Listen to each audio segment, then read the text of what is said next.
Well. Is yours truly BMac Bryant McFadden? And what we're doing right now, we're giving you an emergency like podcast. It's just a small snippet of what we need to talk about leading into this week's show, All Things Covered, Pat Peterson, Bryant McFadden.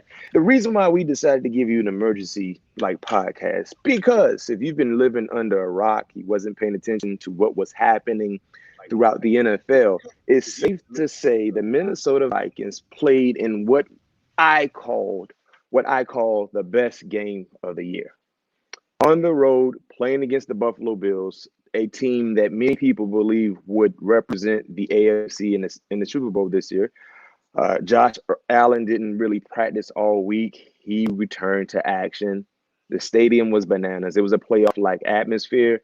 And this was a highly anticipated game based on the stars on both sides and based on the record from the Minnesota Vikings and the record with the Buffalo Bills. Back and forth affair. Bills got a nice lead, kind of controlled the pace of the game, safe to say, for almost 4 quarters. And the cardiac kids is what I like to call them. The Minnesota Vikings found a way to make this thing interesting. That's been the calling card for the Minnesota Vikings the entire year. It's not about how they start the game. It's all about how they finish the game. And for the second straight week in a row, they had to rally from behind to come up with a huge win. That's one of the bright spots. Number one, when the Vikings win, Skull Nation, that's always a bright spot. But secondly, number two, when the Vikings win and our guy, Pat Peterson, balls out, it's a big deal. And that's what happened today. Like I said, it was a back and forth affair. Josh Allen did some pretty good things, but the Minnesota Vikings, the defense in totality made life miserable for him in moments of this ball game. Dalvin Cook showed up big time, huge. I think it was a 70-yarder, 60-yarder touchdown run that kind of changed the momentum, the swing of things. The first interception for Pat P on fourth down, granted, it was fourth down, but that stole some momentum from the Buffalo Bills. That led to a scoring drive for the Minnesota Vikings also. Kirk Cousins, battle-tested, had some mistakes, but he never altered. He stayed the course, came up in the clutch with some huge plays. And I'll say this right now on this podcast right now, that fourth down catch by Justin Jefferson might be one of the best catches ever. And the reason why I say that, I know instantly we all think about the OBJ catch that happened years ago, Giants versus the Cowboys. Yes, huge deal. Great catch, difficult catch, fingertip catch, came down both feet inbounds, and he was being pass interfered with as well. Huge. But if you look at Justin Jefferson's catch, he basically had to fight the football away from a defender that had two hands on the ball while doing it with one hand, coming down, cradling the ball, not allowing one piece of the football to touch the turf for a completion on 4th and 18, if I'm not mistaken. 4th and 18. If he don't make that catch, the game is over. The Vikings lose. He made that catch, and they found a way to win. And I'll say this. If the Vikings didn't win this ball game, it's still a great catch, but it's not as impactful because it didn't lead to a victory. That catch led to a victory. So I've seen a lot of great catches. But that catch today, just the poise he had to show, the hand strength he had to display was undeniable. If you guys believe, if you rocking with what I'm saying, let me know. Was that one of the best catches you've ever seen? And also, too, OBJ's catch happened on a national stage. It was Sunday Night Football. Everybody was watching. That was the only show in town at that time. Minnesota, I don't know if it was a national stage, but clearly didn't have the same spotlight as a primetime game. But it had primetime plays, and we saw that. But it's a lot to take in. We will take in a lot more during the week of this episode. But Soul Nation, man, this was an opportunity for Minnesota to kind of show the football world we're for real. We can play with the best of them. Because some people were saying, well, we don't know how good this team is. We don't know how legit they are. They beat Miami without Tua. They beat a lot of bad teams. One team they played with that had championship aspirations, which was the Philadelphia Eagles, kind of gave them their lunch, right? You play against a team with their star quarterback playing in the entire ball game and looked pretty healthy, to say the least. Found a way to win. Overtime happens. Now, there's a lot that we can digest getting to overtime. The way the Vikings rallied back in that game is a thing of beauty, right? Cardiac kids is what I call them, as I said earlier. But if you look at the sequences of plays and the flows of the plays that happened that led to the overtime thing, was number one, Joseph missed the extra point that made it a 4-point ball game. So now you got to score a touchdown. And not knowing exactly if you get opportunity to do so because of how well Josh Allen was playing, that was an issue. But the defense came up with a huge stop. I think it was Harrison Smith that helped alter a pass, helped create a completion, that is, to Stephon Diggs, put the football back in Kirk Cousins' hand. They rallied down and got into, I'm trying to remember exactly what happened. So they rallied down. Oh, I know what happened. My mind's been going everywhere. I've been watching a lot of football games. Got the football back, rallied down. 4th and goal. You didn't get it. Quarterback sneak. I was yelling watching the game. Number one, remember on the first 4th down, it was offside penalty. A catchable pass. Dalvin didn't catch the ball. Now you get another opportunity on 4th and 1. I love the call. The quarterback sneak, I love it. I don't have an issue with that. It just wasn't executed as best as to its ability. They stop. They come on the football field. One thing I love about the Vikings, they keep fighting until the game is over. Josh Allen under center, muffs the snap. Hendricks, huge recovery in the end zone. Vikings takes the lead. So now you got a 3-point lead. Remember, because of the missed extra point. A lot of time left on the clock for Josh Allen. We know how prolific he is in these moments. He showed up big time. Was able to get his team into field goal range. Came up with a huge field goal opportunity. Game in overtime. Now, Vikings get the ball first out of overtime. Great drive. Drove the length of the field. Basically, you inside the 5-yard line. Some miscues happened. Sack happened. Moved them back. You had to settle for a field goal. Now, when you look at the time of this ball game at that moment, a little over 4 minutes, if I'm not mistaken. Josh Allen gets the football. You know what they have on their mind. It's not about trying to tie this game. They want to score. They want to score a touchdown. And they were able to get things going with that drive. I mean, a huge drive that led to an opportunity for them to win the ball game. So they went from having a field goal opportunity in their mind to, no, forget that. We can win this game. We're at home. The crowd is behind us. The defense from the Vikings, they're standing on their heels, to say the least. We can win this ball game. Josh Allen goes all the way down the length of the football field. Dinking and dunking, taking shots, making things happen with his legs.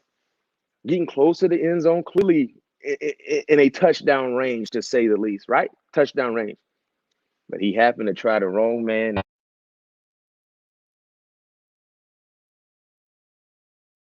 Year. When you wear the white cleats and the white gloves and the white sleeve, good things happen. I told him, I don't know if you guys have been following our show. I was telling Pat P this early in the year. I said, yes, Pat P must rock the white the rest of the. I know you guys have been following our show. You've been hearing what I've been crying out to our guy, Pat P. Wear the white cleats, wear the white gloves, sleeve. Good things happen. And remember, I said also on our show, when you get one in that same uniform, bring it back. You never walk away from the blackjack table when you hit blackjack. You always run it back. And that's the same mindset he has to have. And that's what I will continue to communicate. Bring it back. But like I said, Josh Allen tried the wrong man at the wrong time. Pat P had 2 of them things today. 2. And both interceptions were super impactful. One led to a scoring opportunity. The other ended the ball game. Mic drop. Best closer in the game today was Pat Peterson. He walked out there like, whoever your favorite closer in baseball, when you know you need to bring that guy out to seal a deal and get this dub, come out that bullpen, whatever that walkout song is, that's who Pat P was today. He had the ultimate walkout song. He came up on the mound and he told everybody, get out of the way. I got it. And he had it. And that's what the Vikings have done. Right now, currently 8-1, one of the best teams in the National Football League. They have total complete control over the division. They control their destiny. And you can say whatever you want to say about some of the best teams in the NFC. You cannot have that conversation without the Minnesota Vikings. And everybody that said Pat P was washed up, he's this, he's that, the man has it on his mind this year. Skull Nation, you should be enjoying the ride because it's just getting started. Trust me. Trust me, it's just getting started. It's something about championship teams that have championship-like moments that brings everybody together. And it's just getting started. And like I said, they said, man, the man 12, he's washed up. He don't got anything left in the tank. He can't do anything. The Vikings are washed up. They're not going to do anything. This is Green Bay's division to lose, the NFC North, blah, blah, blah, blah, blah, blah, blah, blah, blah. No, sir. No, sir. It's not just about being one of the best teams in the NFC. It's about being one of the best teams in the NFL. And that, my friend, the Vikings, they're in that conversation. And it is your time. For you Viking fans that have been a fan of the Vikings going back to the 70s, you dealt with good times and bad times. You dealt with disappointments. And you know how it feels. You guys should understand there's something special about this team. The cardiac kids, they're never out of the ball game. This show is going to continue to ride the wave as you guys are riding the wave as well. Hopefully, let me see. Hopefully we can get our guy on. I know they're in there celebrating. I can't wait to see Kirko. I can't wait to see Kirko Cousins, as they call him, on the plane once again. Also, too, I know you guys, they should have reviewed that Gabe Davis catch because that was not a catch. That play should have brought the ball back. I think it was a 20-plus yard gain by Gabe Davis. They didn't review that. There was a lot of moments in that ball games that could have went back and forth. Yeah, Pat P2 Pro Bowl. I mean, he got to be in that All-Pro conversation as well. Where he has 3 interceptions on the year, double-digit PBUs. We got to get his updated numbers. But one thing I like to say, man, is about how this team consistently create turnovers on the defensive side, and how this team consistently make plays on the offensive end. And Justin Jefferson is a bad man. He is a bad man. Justin Jefferson is a bad man. And I said earlier for you guys that are just jumping in with me, I believe Justin Jefferson's catch is the best catch I've seen. I'll take Justin Jefferson's catch over OBJ's catch because, like I said, he had to muscle the football one hand from a defender that had 2 hands on it with one hand, cradle the football, and didn't allow one piece of the football to touch the turf. And it was 4th and 15, 4th and 18. He don't make that catch, game is over. That catch might be one of the best catches. I don't know how you guys feel. Give me your unbiased opinion. I don't know how you guys feel, but that catch was spectacular. That catch was Hall of Fame-like. That catch was GOAT-like. I could do that if I was out there by myself, and I used to play in the league. I couldn't because he had to catch it and he cradled it, and he just did it so casually. Wasn't even really like pressed. It was like, and he didn't even. When he got up, he was like, "I know I caught this. Like, what are we doing?" OBJ's catch, like I said, was on a national stage. It was Sunday Night Football. Everybody watching. This catch, though, both catches are great, but if you had to pick one or the other, and the impact that the catches made on that game, like JJ's catch would have been huge, but it's bigger because they won. It led to them winning the ball game. If the Vikings don't win, it's still a big deal, but it's the bigger deal when that catch led to them being able to come from behind and win this outstanding game. Another thing I like to highlight, our guy Pat P, his coverage in the red zone and in the most important moments of the ball game, red zone efficiency, defensive wise, has been on point. Our guy has been balling. Our guy has been balling. It's not about Pat P getting into the Pro Bowl. Nah, we got bigger individual goals. It's all Pro City, baby. It's all Pro City. It's all pro time for our guy. In year 12, when people say he was washed, he was done, had nothing left in the tank. His car was empty, can't go anywhere. The Cardinals fans having things to say about our very own Minnesota. You guys are rocking with us. We appreciate it. We appreciate it. Keep rocking with us. Like I said, we got to get his updated stats. And this is what do we have here? We gotta get Pat's updated stats. But keep rocking with the show, man. We had to, like I said, this was an emergency. Just kind of quick recap about the show. I know you guys are fired. I know you guys are hollering because I was hollering. I was hollering like I was actually at the stadium. Get a ring. Yes, Davin Patterson. Get a ring. Not just for Pat P, but the entire Minnesota squad. Super Will, thank you for chiming in. Pat P, he is on fire, no question. We're going to keep riding his wave. And you guys know, been following our show, white gloves, white cleats, white sleeves. Y'all know what I've been screaming. And I'm going to tell it to them this Tuesday when we record our episode also. You better keep wearing. I don't know who the Vikings have this week coming up, but it don't matter. It don't even matter. This right here, man. This was a great game to watch. Like I said, arguably the best game of the year. They have the Cowboys at home. The Cowboys at home. It don't get any easier. You just had one playoff caliber team. You got another playoff caliber team coming, and then you got Thanksgiving. You got the Pats, the Vikings. They're rolling. They are rolling and continue to ride this wave, man, because it's going to get better. It will get better. You can't deny what's going on. You got to keep understanding and just riding this wave. Defensively, making plays. Offense, making plays. Man, this was a great game. And like I will say this again. I think this was the best game of the year. I really do believe this was the best game of the year. So our guy right now, he has 13 PBUs. 13 PBUs and 3 interceptions. I think that's the updated stats.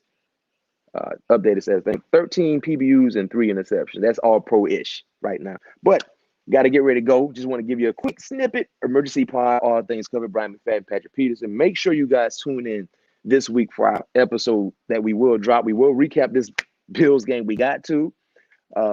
We will get fired up and get prepared for the Cowboys game as well this Sunday. So make sure you stay tuned in. Tell a friend to tell a friend. Make sure you subscribe. And also another gift giveaway, because Pat P did say every time the Vikings win, he's giving away a signed item, a personalized sideline hat.